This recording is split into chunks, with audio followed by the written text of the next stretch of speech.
मुंबई गोवा राष्ट्रीय महामार्गावरील परशुराम घाटात शनिवारी 4 एप्रिल रोजी मध्यरात्री सुमारे 12:15च्या सुमारास भीषण अपघात घडलाय।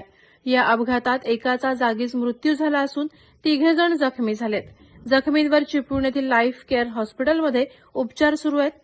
मिळालेल्या माहितीनुसार प्रतीक संजय भंडारी वय 28 राहणार कांची तालुका नाशिक हा आपल्या मित्रांसह महिंद्रा XUV 300 MH 15JH 516 या कारनं गणपतीपुळे येथे पर्यटनासाठी जात होता।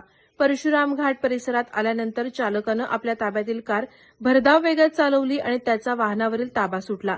यामुळे कार रस्त्याच्या डाव्या बाजूला जाऊन पलटी झाली। या भीषण अपघातात रोहित संतोष भालेकर वय 28 राहणार इंदिरानगर नाशिक यांचा मृत्यू झाला, तर कृष्णा संपत आव्हाड वय 33 राहणार चापडगाव तालुका निफाड, संदीप चंद्रभान डेरिंगे वय 36 राहणार पळसे नाशिक तसंच चालक प्रतीक भंडारी हे जखमी झाले असून त्यांना तात्काळ उपचारासाठी चिपळूण येथील रुग्णालयात दाखल करण्यात आले।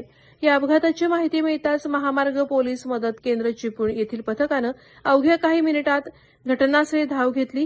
पोलीस उपनिरीक्षक इर्शाद बेग यांच्या मार्गदर्शनाखाली head constable Shinde, police constable Khondal आणि नटे यांनी तत्परतेने मदत कार्य केलं।